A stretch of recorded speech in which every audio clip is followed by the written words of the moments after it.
బుధుడు. ఈ పేరు పదిలోకి రాగానే ప్రశాంతంగా కళ్ళు మూసుకొని ధ్యానముద్రలో ఉన్న బోధిసత్వుడి నిర్మల రూపం మనకు గుర్తుకు వస్తుంది. అహింస సిద్ధాంతం గుర్తుకొస్తుంది. జీవికి కష్టాలెందుకని ఆలోచించి అన్వేషణ మొదలుపెట్టిన గొప్పతనం జ్ఞాపకానికి వస్తుంది. చింతలన్నిటికీ కోరికలే కారణమని నిగ్గు తెలిచిన అపూర్వ మేధస్సు సాక్షాత్కరిస్తుంది. శాంతంతో కోపాన్ని, సత్వకతతో హింసను, దానంతో లోభాన్ని, ప్రేమతో ద్వేషాన్ని, సత్యంతో అసత్యాన్ని జయించండి. సర్వ ప్రాణుల పట్ల సానుభూతిని కలిగి ఉండటమే నిజమైన ధర్మం, మతమని ప్రపంచానికి చాటిన మహనీయుడు గౌతమ బుద్ధుడు.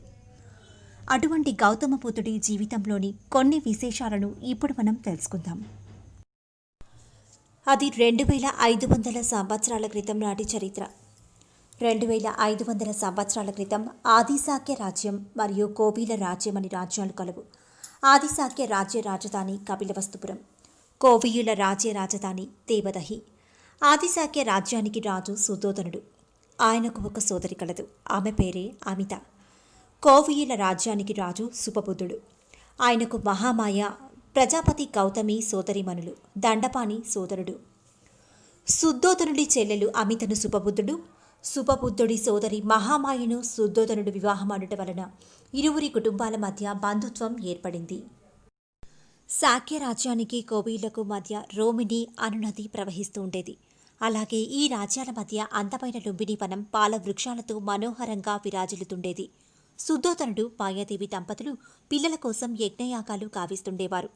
ఒకరోజు రాత్రి అంతఃపురంలో నిద్రిస్తున్న మాయాదేవికి ఒక చిత్రమైన కల వచ్చింది. పట్టుపాన్పుపై పవళిస్తున్న ఆమె దగ్గరకు కొంతమంది దేవకన్యలు వచ్చి ఆమెను హిమాలయ పర్వతం దగ్గరలోని సరస్సుకు తీసుకువెళ్లి అక్కడ ఆమెకు స్నానం చేయించి అలంకరించారట. అప్పుడు ఒక తెల్లటి ఏనుగు ఆమె కడుపులోకి ప్రవేశించిందట.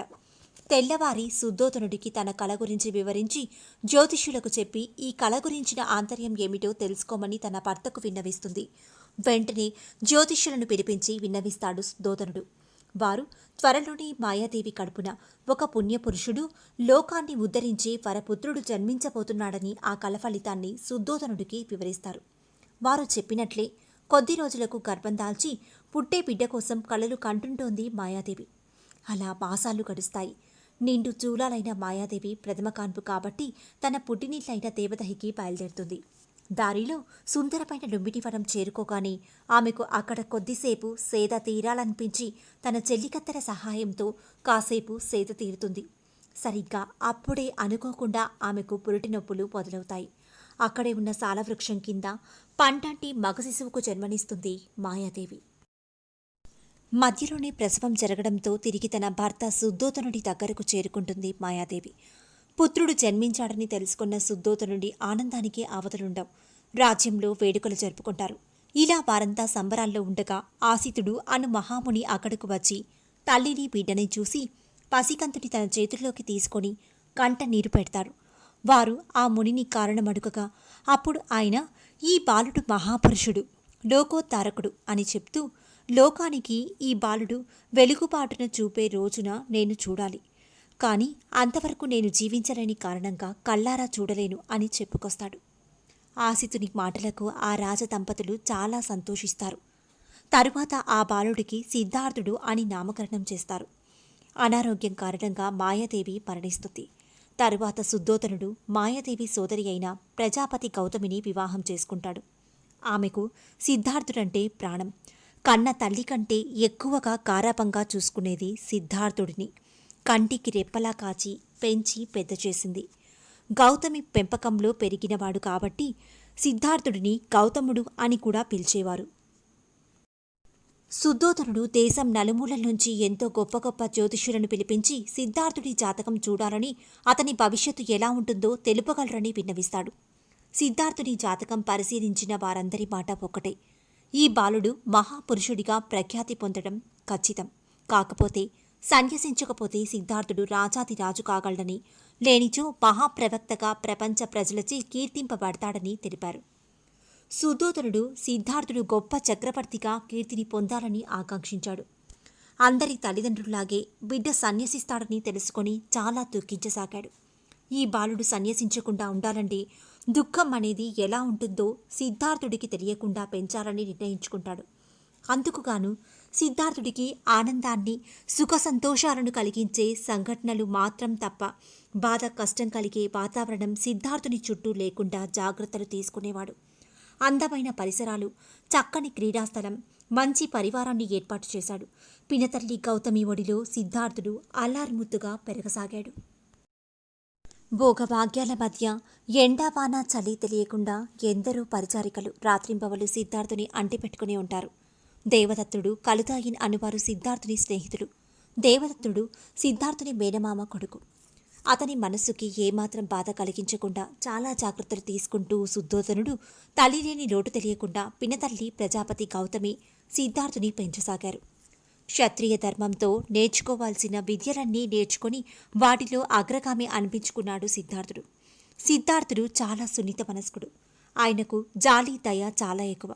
ఆయనవి చురుకైన కళ్ళు. మహా తెలివైనవాడు సిద్ధార్థుడు. ఓర్పు, నేర్పు కలవాడు. కోపం ఆయన దరిదాపుల్లో కూడా ఉండేది కాదు. అంతటి రాజకుమారుడైన నిగర్విగా ఉండేవాడు.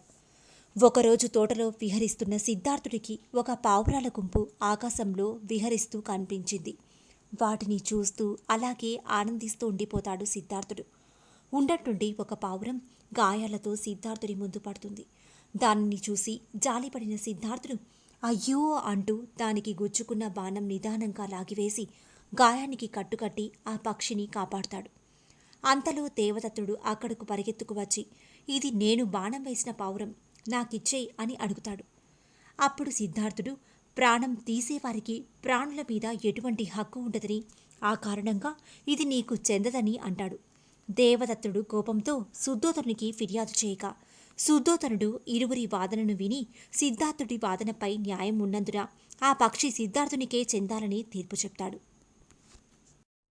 సిద్ధార్థుడు యుక్త వయసుకే అన్ని విద్యల్లో, చదువుల్లో, ఇతర క్షత్రియ ధర్మానికి సంబంధించిన విద్యల్లో, తత్వశాస్త్రంలోనూ అభ్యసించాడు.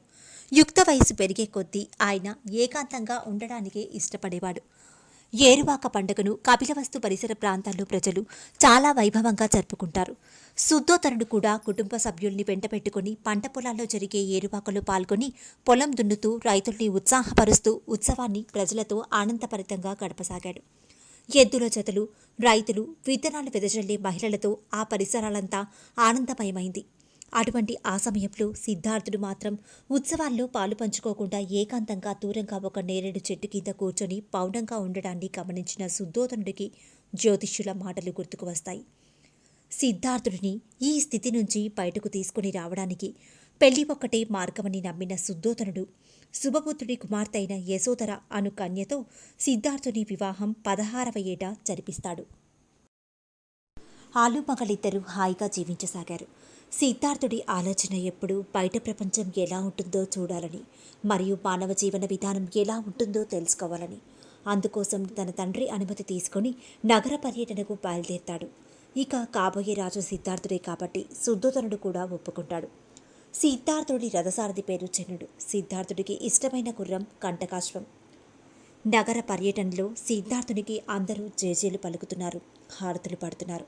సరిగ్గా రథం కొంత దూరం వెళ్ళాక ఒక వృద్ధుడు కర్ర సాయంతో మెల్లగా వెళ్ళడం చూస్తాడు. సిద్ధార్థుడికి వృద్ధాప్యం గురించి తెలియదు కదా. శుద్ధోదనుడు అంత జాగ్రత్తలు తీసుకొని పెంచాడు. మరి రథసారథి అయిన చెన్నుడిని అడుగుతాడు ఏమిటి ఆయన అలా ఉన్నాడని. అప్పుడు అతను వయస్సు మీరిన వృద్ధుడు, రేపో మాపో కాలం చేయబోతాడు. అయినా అందరం ముసలితనంలో వయోభారంతో కృంగిపోతామని, శరీరం శిథిలమవుతుందని సమాధానమిస్తాడు. అప్పుడు అర్థం చేసుకుని సిద్ధార్థుడు రథాన్ని ముందుకు నడిపించమంటాడు. శరీరమంతా వణుకుతూ బాధతో ఏడుస్తున్నాడు ఒక వ్యక్తి. అలా అతను ఎందుకు బాధపడుతున్నాడని అడుగుతాడు సిద్ధార్థుడు చెన్నుడిని. వారు వ్యాధిగ్రస్తులని సమాధానమిస్తాడు. శరీరం అంటే వ్యాధి తప్పదని తెలుసుకుంటాడు సిద్ధార్థుడు. ఇంకొంచెం దూరం వెళ్లేసరికి ఒక శవాన్ని మోసుకెళ్తుంటారు కొందరు. ఆ శవం వెనుక వారి బంధువులు రోధిస్తూ ఉండడం చూసి అదేమిటి చెన్న, అతనిని అలా మోసుకుపోతున్నారు, ఎక్కడికని అడుగుతాడు. శరీరంలో ప్రాణం ఉన్నంతవరకే మనల్ని మానవులంటారు, ప్రాణం పోతే శవాలంటారు. శవాలను శ్మశానానికి తీసుకువెళ్ళి దహనం చేస్తారు. ప్రతి ఒక్కరూ మరణించాల్సిందే అని బదులిస్తాడు చెన్నుడు. కొంత దూరం తరువాత ఒక సన్యాసిని చూస్తాడు. అతను చాలా ఆనందంగా ఉంటాడు. సిద్ధార్థుని మదిలో పలు ఆలోచనలు ఎక్కువయ్యాయి. రాజ్యానికి వెళ్ళవలసిందిగా ఆదేశిస్తాడు రథసారథి చెన్నాను. తనకు ఎదురైన అనుభవాలు ప్రతి ఒక్కరి జీవితంలో తప్పదని సిద్ధార్థుడు గ్రహించాడు. ఈ లోకం దుఃఖదాయకమైందని అనుకున్నాడు. ఆ తరువాత కొంతకాలం తరువాత యశోధర మగపిల్లవాడికి జన్మనిచ్చింది. ఆ బిడ్డకు రాహులుడు అని నామకరణం చేస్తారు. రాజ్యమంతా రాహులుడి పుట్టినరోజు సంబరాలు జరుపుకుంటున్నారు. అందరూ ఆనందంగా ఉన్నారు. కానీ సిద్ధార్థుడు మాత్రం తన గమ్యం గురించి, తన ధ్యేయం గురించి ఆలోచిస్తున్నాడు. ఈ జగతికి కారణమేమిటి? అసలు ఎందుకు దుఃఖం కలుగుతుంది? ఎందుకు ఏది శాశ్వతంగా కనిపించడం లేదు? అందరి జీవితాలు ఒకేలా ఎందుకు లేవు? ఈ కోరికలు, కాంక్షలు ఎందుకు అని పలు ప్రశ్నలు బుద్ధుని మదిలో. ఈ దుఃఖ నివారణకు మార్గాన్ని అన్వేషించాలని నిశ్చయించుకున్నాడు. అది వైశాఖ పౌర్ణమి. మిలమిల ప్రకాశిస్తున్న చంద్రుణ్ణి చూస్తూ సిద్ధార్థుడు మానవులను దుఃఖాల నుండి, కష్టాల నుండి విముక్తుల్ని చేయుటకు మార్గాన్ని అన్వేషించదలచి, అందుకు అంతఃపుర సౌధం తగినది కాదని, ఒంటరిగా అనంత విశ్వంలోకి నడిచినప్పుడే అది సాధ్యం కాగలదని తలచి, ఒకసారి తన భార్య బిడ్డల తలని నిమిరి తన తల్లిదండ్రుల పాదాలకు నమస్కరించి తన రథసారథి అయిన చెన్నుణ్ణి తనకిష్టమైన కంటకాస్వాన్ని విప్పుకొనిరా చెన్నా అని ఆజ్ఞాపిస్తాడు. కంటకాస్వాన్ని చూసి సిద్ధార్థుడు దానిని ప్రేమతో నిమిరి దానిమీద కూర్చొని పొలిమేర్ల దాటి వెళ్ళాలి చెన్నా అంటాడు. అర్ధరాత్రి అంతా నిశ్శబ్ద వాతావరణం. అశ్వం అడుగుల్లో అడుగు వేసుకుంటూ కదులుతోంది. కానీ చెన్నుడికి మాత్రం ఏం అర్థం కావట్లేదు. సిద్ధార్థుడిని అడిగే ధైర్యం లేక మౌనంగా ఉండిపోయాడు. మెల్లగా గుర్రం పక్కని నడవసాగాడు. నగరం దాటిన తరువాత కొండగుట్టల దగ్గర ఆపమని సిద్ధార్థుడు చెప్పడంతో చెన్నుడు అశ్వాన్ని నిలుపుతాడు. గౌతముడు అశ్వం దిగి తన దగ్గరున్న కత్తితో రాజకుమారులకు అలంకారప్రాయమైన శిరోజాల్ని కత్తితో ముచ్చెన గుళ్ల వరకు కోసి ఆ జుట్టుని చెన్నుడికి అందిస్తాడు. చెన్నుడు భయపడిపోతాడు. తన ఒంటి మీద రాజరిక దుస్తుల్ని విడిచి కాషాయపు వస్త్రాల్ని ధరిస్తారు. తన దగ్గరున్న ఆభరణాలు, పాదరక్షలతో సహా విడిచి అన్నీ ఒక వస్త్రంలో భద్రపరచి తన తండ్రికి జాగ్రత్తగా అందజేయమని చెన్నుడితో చెప్తాడు. ఇదంతా ఏమిటని చెన్నుడు సాహసించి అడుగుతాడు సిద్ధార్థుడిని. అప్పుడు సిద్ధార్థుడు, చెన్నా, నేను సన్యసిస్తున్నాను అని బదిలిస్తాడు. ఇకపై రాజసౌధానికి నాకు ఎలాంటి సంబంధం లేదు. ఈ విషయం తన తండ్రికి తెలియజేయమని సిద్ధార్థుడు ప్రశాంతంగా చెప్తాడు. సిద్ధార్థుని మాటలకు పెద్దగా రోధిస్తున్న చెన్నుడిని తన 2 చేతులతో దగ్గరకు తీసుకుని, చెన్నా, నేను లోక కళ్యాణం ధ్యేయంగా సన్యసిస్తున్నాను. నువ్వు దుఃఖాన్ని మాని కంటకాన్ని తీసుకుని అంతఃపురం బయలుదేరమని చెప్పి తాను ముందుకు కదిలాడు. అలా సిద్ధార్థుడు తన 29వ ఏట తల్లిదండ్రుల్ని, భార్యని, బిడ్డని, సమస్త రాజభోగాలను త్యజించి వైశాఖ పౌర్ణమి అర్ధరాత్రి సత్యాన్వేషణకై బయలుదేరాడు. ఇదే గౌతముడి మహాభినిష్క్రమణ. ఇక చెన్నుడు అంతఃపురం చేరుకుని జరిగినదంతా శుద్ధోదనుడికి వివరిస్తాడు. తను ఏదైతే జరగకూడదనుకున్నాడో అదే జరగడంతో వెక్కి వెక్కి ఏడుస్తాడు శుద్ధోదనుడు. అతని భార్య గౌతమి కూడా కుమారుడు దూరం కావడంతో బోరున విలపిస్తుంది. కానీ సిద్ధార్థుని గురించి తెలుసుకున్న భార్య ఆశ్చర్యపోయి ఆ రోజు నుంచి భోగ భాగ్యాలను, రాజ్య సుఖాలను వదిలి సాధారణ జీవితాన్ని గడపాలని నిశ్చయించుకుంటుంది. 6 ఏళ్లు ఎక్కడెక్కడో తిరిగాడు సిద్ధార్థుడు. ఎన్నో ఆశ్రమాలను దర్శించాడు. ఎన్నో శాస్త్రాలను పరిశీలించాడు. కానీ ఏదో అసంతృప్తి మాత్రం అతనిని వెంటాడుతోంది. మునుల్ని, ఋషుల్ని, పండితుల్ని దర్శించి వారి వద్ద అనేక సంవత్సరాలు ఉండి అనేక విషయాలు తెలుసుకున్నాడు. అనేక దేవుళ్ళు, ఎందరో దేవతలు, రకరకాల దేవతల సంబంధ బాంధవ్యాల్లో ఎంతో వైరుధ్యం. ఒక్కో చోట అల్పత్వం కూడా కనిపిస్తోంది. మొదట అలరకలవు అనే సన్యాసి సిద్ధార్థుడిని తన బోధనల్లో ప్రావీణ్యం చేశారు. తరువాత ఉదకరామపుత్త అనే యోగి శిష్యరికంలో యోగశాస్త్రాన్ని అభ్యసిస్తారు. ఇంకా కౌండిన్య యోగి వద్ద శిష్యరికం చేస్తారు. ఇక్కడ జ్ఞాన సముపార్జన కోసం ఆహారంతో సహా అన్ని అవసరాలను త్యజించి సాధన చేయాలి. దాంతో సిద్ధార్థుడు ఒకరోజు నీరసంతో నదిలో పడిపోయాడు. అప్పుడే అర్థం చేసుకున్నాడు ఆహారం త్యజించడం సరియైన మార్గం కాదని. ఇదంతా కాదని సిద్ధార్థుడు ఒంటరిగానే సత్యాన్వేషణ సాధించారని గయకు దగ్గరలో 11 కిలోమీటర్ల దూరంలో ఒక రావి చెట్టు కింద కూర్చొని 49 రోజులు తీవ్ర ధ్యానం చేశాడు. 49 రోజుల తీవ్ర ధ్యానం తరువాత సిద్ధార్థుడికి జ్ఞానోదయం, ఆత్మ సాక్షాత్కారం లభించింది. ఆ ప్రదేశమే నేడు బుద్ధగయగా విరాజిల్లుతోంది. అప్పటి నుండి సిద్ధార్థ గౌతముడు గౌతమ బుద్ధునిగా మారుతాడు. బుద్ధుడికి జ్ఞానోదయం కలిగిన ప్రదేశం కనుక ఆ రావి వృక్షానికి బోధి వృక్షం అను నామం స్థిరపడిపోయింది. ఇప్పటికీ మనం ఆ బోధి వృక్షాన్ని గయలో చూడవచ్చు. జ్ఞానోదయం అయ్యాక గౌతమ బుద్ధుడు మానవుని అజ్ఞానానికి, కష్టాలకు కారణాలను, వాటి నుండి విముక్తి పొందుటకు మార్గాలను తెలుసుకున్నాడు. తాను తెలుసుకున్న పరమ సత్యాన్ని తన గురువులకు తెలియజేయాలనుకున్నాడు. దురదృష్టవశాత్తు వారు అప్పటికే మరణించారు. ప్రతి బుద్ధునికి కొన్ని లక్షణాలుండాలని ప్రతిపాదించాడు గౌతముడు. జ్ఞానోదయం అయ్యాక బుద్ధుడు తపుస్స, భల్లక అనే ఇద్దరు వర్తకులను ప్రథమ శిష్యులుగా చేరుకున్నాడు. వారికి గౌతముడు తన తల నుండి కొన్ని వెంట్రుకలు ఇచ్చారని, రంగూన్లో ఉన్న షివ్ డ్రాగన్ ఆలయంలో భద్రపరచారని ప్రజల విశ్వాసం. తరువాత బుద్ధుడు కౌండిన్యుడి దగ్గర తనతో పాటు శిష్యరికం చేసిన 5 సన్యాసులకు తను తెలుసుకున్న పరమసత్యంపై మొదటి ఉపన్యాసం ఇచ్చాడు. ఆ ప్రదేశమే సారనాథ్. దాంతో వీరు కూడా బౌద్ధాన్ని స్వీకరించారు. మగధ రాజ్యానికి రాజైన బింబిసారుడు తన రాజ్య ప్రజల క్షేమం కోసం ఒక యజ్ఞం చేయతలచి ఆ యజ్ఞానికి పని చేయడం కోసం 100 మేకలను 100 గొర్రెలను తెప్పిస్తాడు. ఇది తెలుసుకున్న గౌతమ బుద్ధుడు బింబిసారుడిని కలిసి జీవహింస వల్ల కలిగే నష్టాలను తెలియజేస్తారు. దాంతో బింబిసారుడు జంతుబలిని ఆపివేసి యజ్ఞాన్ని పూర్తి చేస్తాడు. గౌతముడి బోధనలకు ఆకర్షితుడైన బింబిసారుడు బౌద్ధ మతమును స్వీకరించి మత ప్రచారం కోసం కృషి చేస్తాడు. తరువాత బుద్ధుడు కౌండిన్య ఆశ్రమంలో తనతో శిష్యరికం చేసిన 5 మందితో కలిసి బౌద్ధమత సంఘం ఏర్పాటు చేశారు. రాను రాను గౌతముడి బోధనలు నలుదిక్కులా వ్యాపించే శిష్యగణం పెరిగింది. కొద్ది కాలంలోనే 1000 దాటింది. వీరంతా బుద్ధుని బోధనలను సామాన్య ప్రజలకు బోధించడానికి ప్రపంచమంతా పర్యటించారు.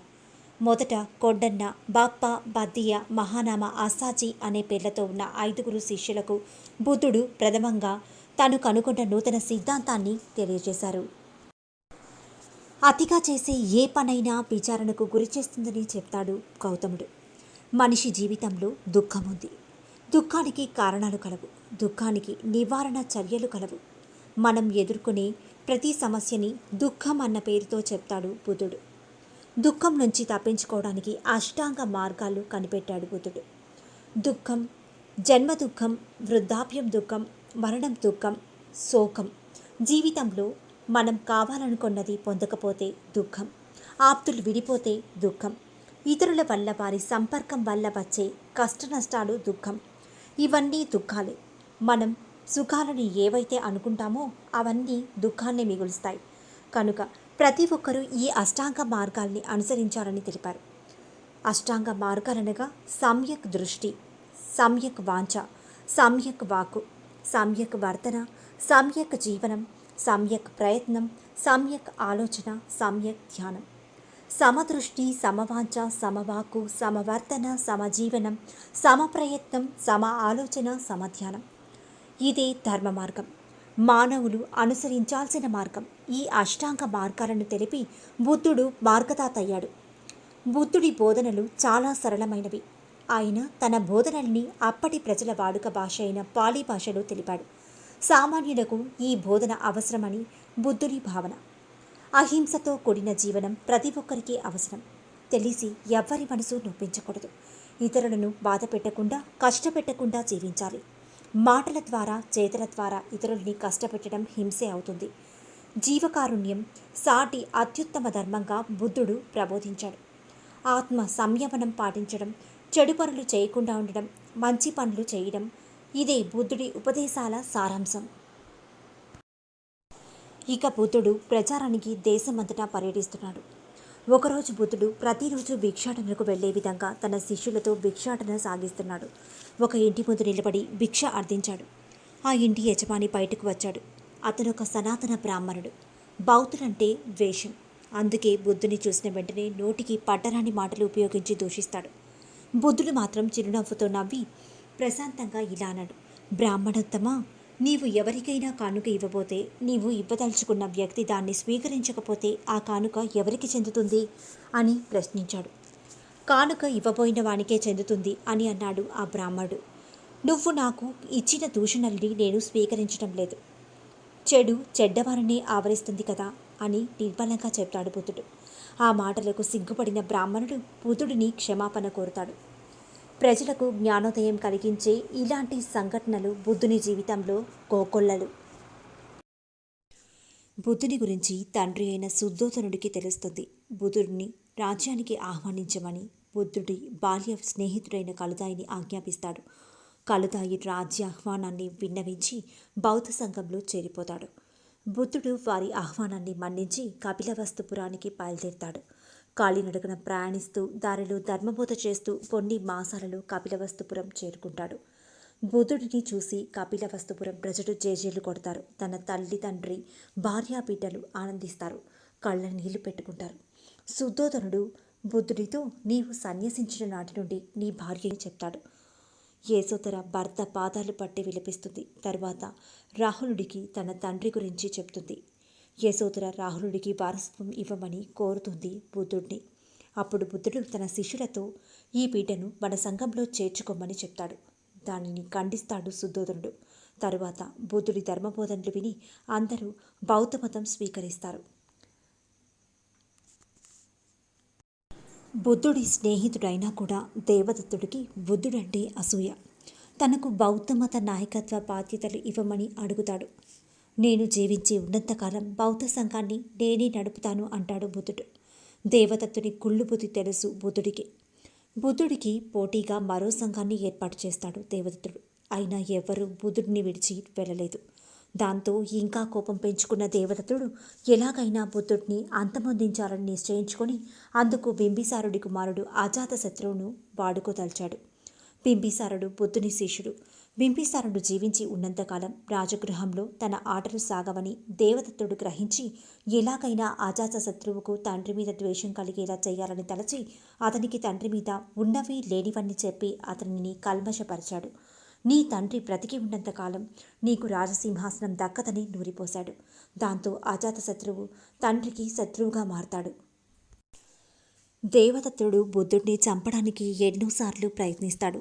అతని అన్ని ప్రయత్నాలు విఫలం కావడం చేత ఆఖరి ప్రయత్నంగా నలగిరి అను ఏనుగు మావటికి పెద్ద ఎత్తున బంగారం ఆశ చూపి ఆ బుద్ధుడు రేపు ఇదే మార్గంలో వచ్చేటప్పుడు ఆయన మీదికి నలగిరిని సారాయి పట్టించి వదలమని తెలిపాడు.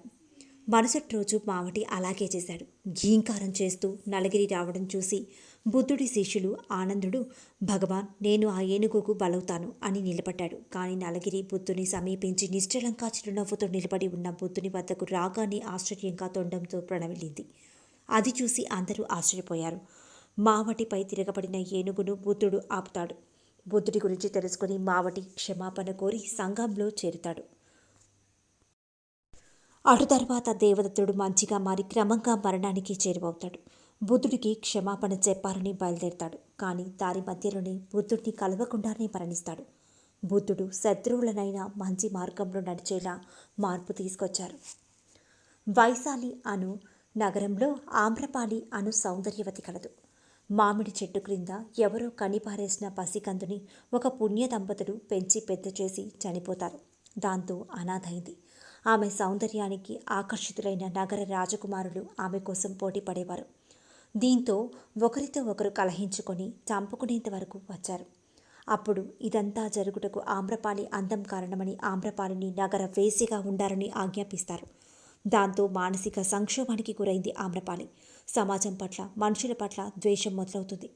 ఇక చేసేదేమీ లేక ఆమె వేశ్యస్థానంలో మిగిలిపోయింది. సౌందర్యం ఆమె ఆయుధం, జీవనాధారం. దాంతో కోట్ల సంపదను ఆర్జించింది. వైభవంగా గడిపింది. తన జీవితాన్ని కానీ మానసిక వ్యతతో కుమిలిపోయేది. బుద్ధ భగవానుడు వైశాలి నగరంలో ఉన్నారని తెలిసి ఆ మహామునిని దర్శించి తన ఇంటికి భోజనానికి ఆహ్వానించింది. బుద్ధుడు ఆమ్రపాలి కోరికను మన్నించాడు. అయితే ఆమ్రపాలి వెళ్ళిన కొద్దిసేపటికే సామంతులు బుద్ధిని సందర్శించి మీరు రేపు మా ఆతిథ్యాన్ని స్వీకరించాలని ఆహ్వానిస్తారు. ఆమ్రపాలికి మాటిచ్చాను, రేపు ఆమ్రపాలి ఇంట ఆతిథ్యం ఉంది అంటారు బుద్ధుడు. మేము సామంతులం మిమ్ములను వేడుకుంటున్నాము, మీరు తప్పక రావాలి అంటారు వారు. నేను మొదట ఆమ్రపాలికి వాగ్దానం చేశానని చెప్తాడు బుద్ధుడు.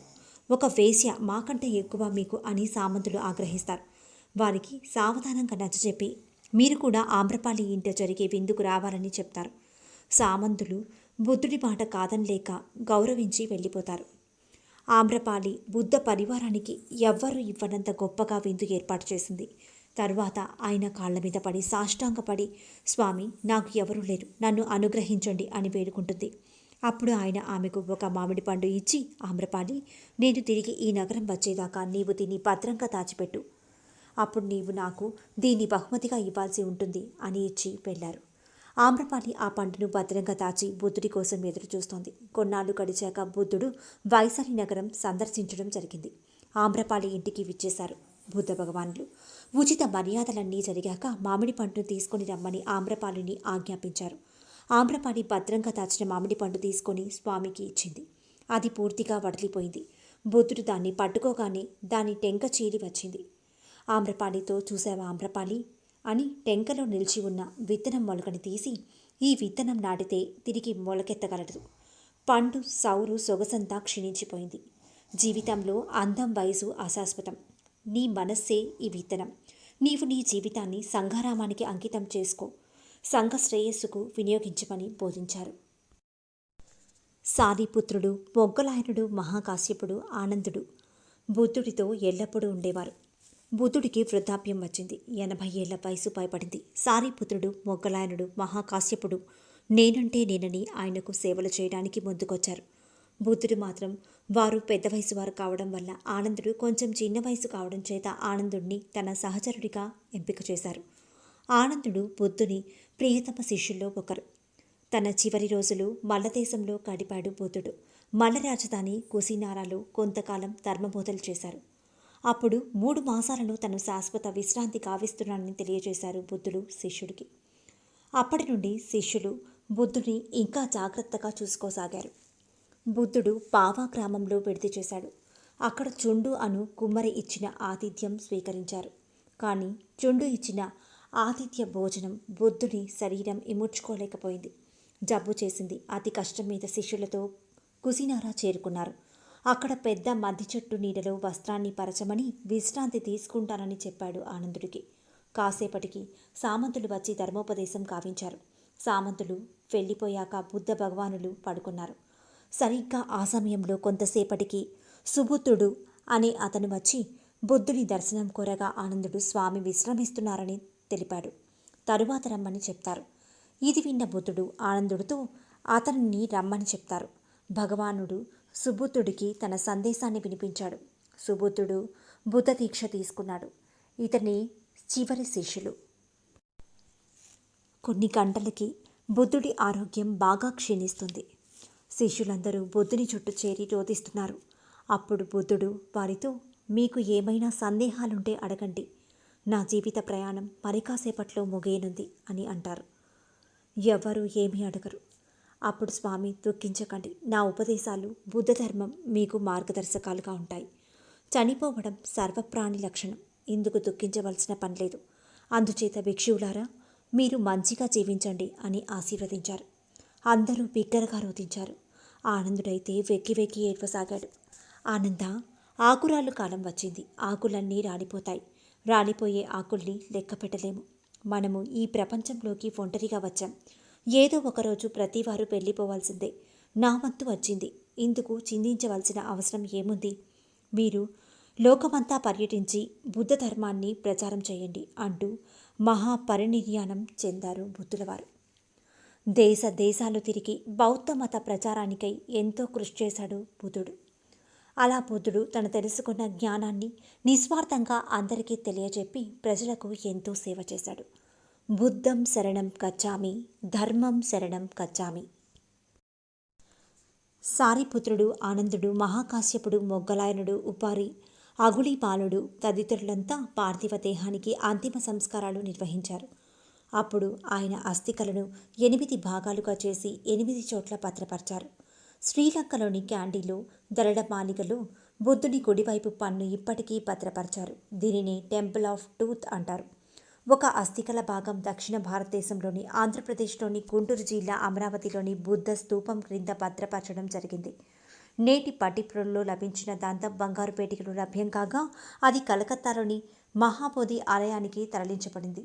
నేడు ప్రపంచంలోని అనేక దేశాలు Sri Lanka, China, Japan, Burma, Vietnam, Korea, Thailand, Mongolia, Taiwan దేశాలు తమ అధికారయుతంగా బౌద్ధాన్ని స్వీకరించాయి. బుద్ధం శరణం గచ్ఛామి, ధర్మం శరణం గచ్ఛామి.